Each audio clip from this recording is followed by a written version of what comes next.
You have the right to remain silent. Anything you say can and will be used against you at court of law. You have the right to an attorney. If you cannot afford an attorney, one will be provided for you. All right, guys, what's going on? Sweet Tea with Don B back again with another Sebastian Rogers video. Now, I know there is a possible sighting in North Carolina. I looked at the picture. Seems to me like a lot of people, there's just, you know, it's almost May 1st. All the trees are in bloom, even high up on the mountain. So something's up with that picture, because the trees in behind Sebastian, they don't have any leaves on them. I mean, we're going on May 1st. I mean, tree, like you see the tree behind me, even the trees up in the Smoky Mountains, they've got leaves all over them. So yeah, something's up with that. So I don't know what's going to come of that picture, but just something about the leaves on the trees behind Sebastian not being there, just, you know, red flag on that one. Alright, so what this video is, I just want to go over one thing. You know, when I was listening to Chris Proudfoot talk about, you know, Sebastian made a statement to the school, and then from there a CPS case was opened. Allegedly Sebastian made a statement to a teacher or something like that.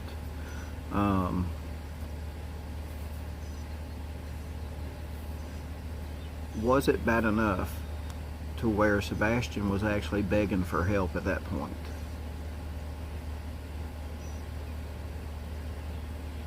I mean, was Sebastian begging for help before he went missing? Again, with the Summer Wells case, you know, CPS was involved evidently shortly before she went missing.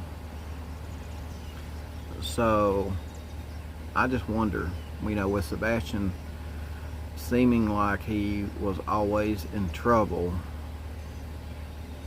per Chris, you know, what was Sebastian kind of secretly begging for help? Y'all know what I mean? So let me know your thoughts on that. And another thing I want you guys to pay attention to is the lack of Katie Proudfoot doing interviews. Why won't Katie Proudfoot do any in-depth interviews, right? Like Chris does. And why won't she do them by herself? I want to see Katie Proudfoot do an in-depth interview without Chris.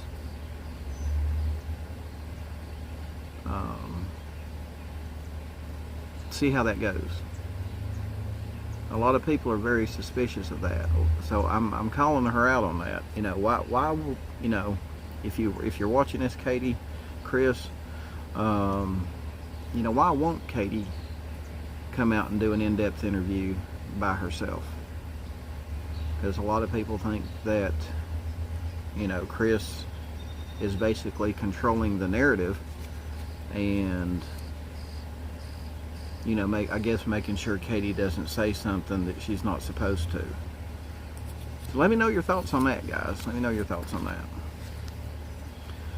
And again, something else I want you to pay attention to. I should title this video things I want you to pay attention to. You know, just like the Summer Wells case.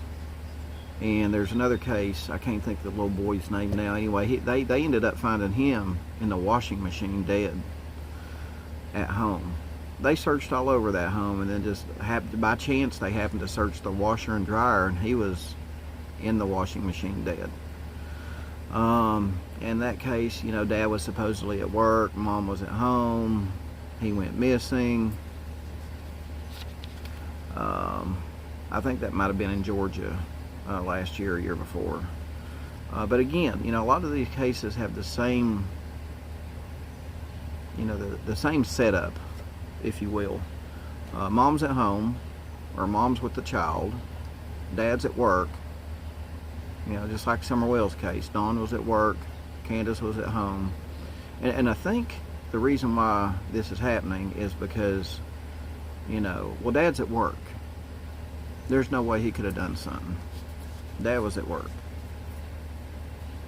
And who would suspect the mom doing anything, you know what I mean? But, I mean, if that's their way of thinking, they're sadly mistaken. Because in my opinion, there's been several arrests where children have died under this same scenario. I think police are catching on, and we'll see what happens. Now, I'm not saying Chris and Katie done anything, but we all know with the way they're acting, it's definitely throwing up some huge red flags, right? The other thing that I would like to know, and we've all heard, you know, here recently that Chris Proudfoot was at work the morning, you know, Sebastian went missing. Well, I want to know where Chris Proudfoot was between 10 p.m. the night before up until 4 a.m. the next morning. And there's a reason I want to know that. So if anybody can get that answer out of Chris, or if anybody can come up with an alibi for Chris between 10 p.m. and 4 a.m., there's you some homework to do, people. There's you some homework to do. And if Chris, you're watching this and you can come up with an alibi between 10 p.m. and 4 a.m. besides being on the phone with Katie,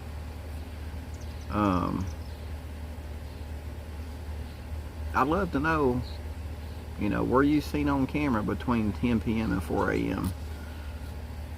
in Memphis, near your job site, wherever you're staying? Can you provide an alibi between 10 p.m. and 4 a.m.? And like I said, there's a reason why I'm asking that question. And last, what I want you guys to pay attention to is, remember the landfill search? Well, I don't think it was the trash was unusually heavy is the reason why they searched that landfill. A lot of people were saying that, you know, the workers were saying the trash was unusually heavy that morning. I don't believe that's what it was that caused them to search that landfill. And what I would love to know is what's on that probable cause affidavit that they took before a judge to get the warrant for that landfill. Possibly 2 landfills. I think there's 2 landfills involved here. I think there's one residential and one commercial. But what I'd love to see, because they've got to present these probable cause to the judge so they can sign off on it. Therein lies your answer. And again, I don't think it was just workers saying, oh, the trash was unusually heavy that morning. There's something else. I still think the landfill searches are in play. I think whatever caused them to get a search warrant signed off by a judge, I think that they still have that close to the vest. And I believe that will play out later on in this investigation if someone's arrested. So that's what I think, guys. So let me know what your thoughts are on that too. All right, let me know what your thoughts are on that. So appreciate you for tuning in. Just another quick video about stuff that's on my mind. Some stuff that, you know, I want you to, you know, put it in the back of your head, jot it down, don't forget it. These are some things that I don't want you to forget in the investigation. I think they will play an important role in it later on down the road. And again, guys,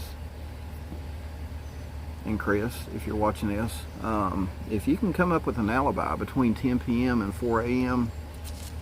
the night in the early morning hours Sebastian went missing, I would love to know if you have a rock solid alibi between 10 p.m. and 4 a.m.